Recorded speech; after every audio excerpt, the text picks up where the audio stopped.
Il y a un principal problème, c'est que l'humanité est à un carrefour critique de son histoire où elle risque de s'autodétruire.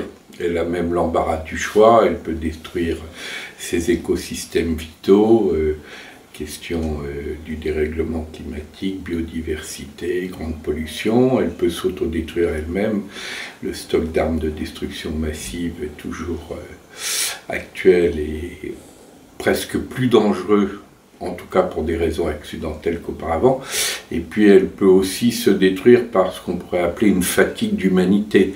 Des courants comme le transhumanisme en sont la manifestation. Dire finalement l'humanité c'est trop compliqué, passons aux robots.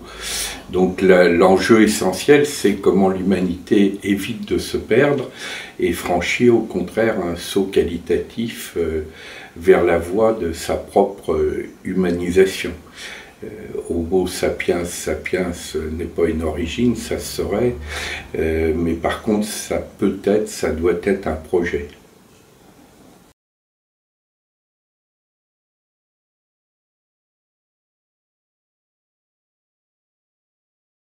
À partir du moment où on a identifié que le rendez-vous principal, c'est le rendez-vous de l'humanité avec elle-même, ça veut dire que l'humanité est effectivement confrontée à une bataille mondiale, mais qui n'est pas, comme la géopolitique classique, tournée vers des ennemis ou des barbares extérieurs, mais contre sa propre barbarie intérieure. Et tous les problèmes, y compris les problèmes écologiques, viennent d'un manque de savoir-être, de savoir-vivre au sens fort du terme. Et tous les grands défis que nous connaissons sont liés à du mal-être, à du mal de vivre, à de la maltraitance. Le fait que les dépenses de drogue et de toxicomanie, les dépenses d'armement représentent plusieurs fois les sommes qui permettrait de traiter la question de l'eau, de la faim, des soins de base, en est une manifestation. Donc ça veut dire une chose clé, c'est que la résistance et en même temps les stratégies positives pour le bien vivre en acte sont les réponses fondamentales à apporter à tous les problèmes écologiques, sociaux que nous rencontrons. Et c'est tout l'enjeu du bien vivre en acte sous toutes ses formes. C'est aussi le thème de la sobriété heureuse cher à Pierre Rabhi. Et ça permet d'être à la fois sur la modalité de la résistance contre toutes les formes d'insoutenabilité écologique, sociale, de mal-être et de maltraitance, mais aussi sur le versant positif de l'expérimentation anticipatrice.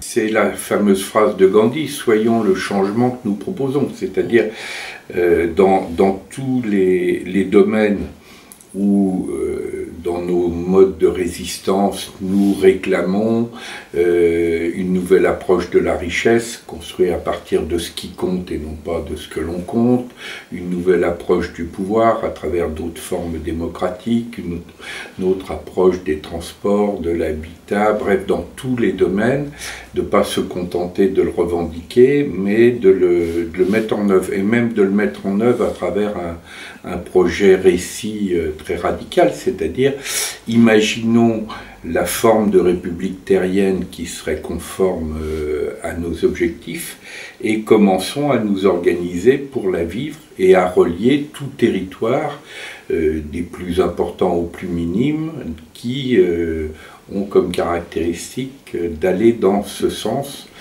d'un vivre ensemble sur une planète sous table, donc liant la question de la responsabilité écologique, de la justice sociale et de la promotion des droits humains. Le bien vivre, c'est pas le bien avoir, c'est une progression qui est dans l'ordre de l'être beaucoup plus que dans l'ordre de l'avoir. La course à l'avoir est au contraire une forme de divertissement au sens pascalien du terme, par rapport aux logiques de mal-être et de maltraitance. Puis d'autre part, la plupart des gouvernements actuels ne sont pas du tout dans cette logique-là.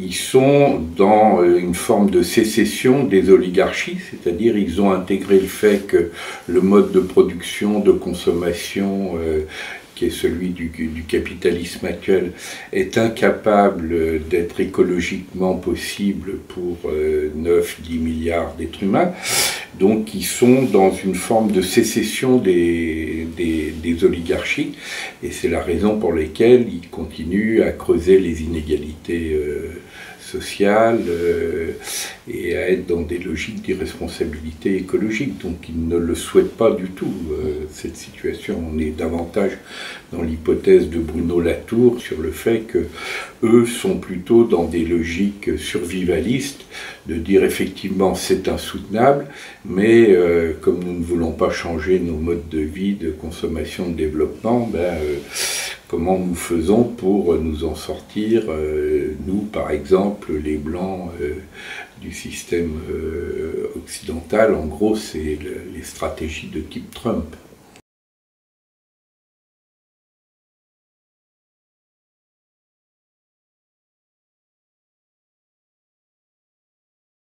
Alors, les philosophes, oui, puisque si la question de la sagesse devient une question éminemment politique, et il faut entendre le mot sagesse, y compris dans son sens originel de saveur. Donc la sagesse, c'est pas une approche ascétique, elle est directement liée à la sobriété heureuse et au bien vivre en acte.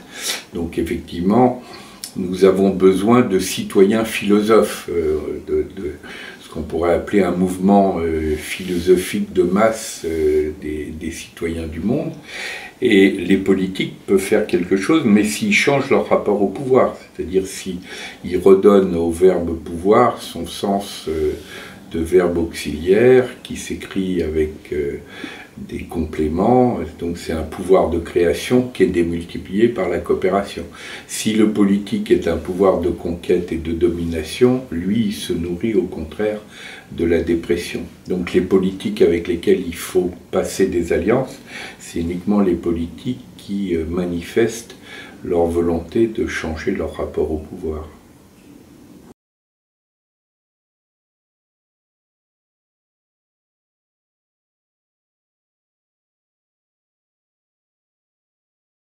Dans la mesure où ces problèmes ils touchent à la fois à l'intime et puis au sociétal, y compris au sociétal à l'échelle planétaire, dans ma vie personnelle, j'essaie d'être le plus cohérent possible avec ces approches dans mon mode de vie, de consommation, d'organisation. Et puis, dans mon mode d'engagement, je suis engagé un peu à tous les niveaux, mais aussi à un niveau planétaire, à travers des réseaux comme les forums sociaux mondiaux ou les dialogues en humanité, parce que je pense que cette bataille, elle est mondiale et que, y compris au niveau local, on peut avancer sur cette approche planétaire. Par exemple, une ville comme Nanterre, il y a une centaine de nationalités qui sont présentes. On peut organiser des ateliers constituants sur ce que serait un projet de constitution mondiale, de république terrienne dans les quartiers d'une ville monde. Donc j'essaye d'être un petit peu sur ces différents volets.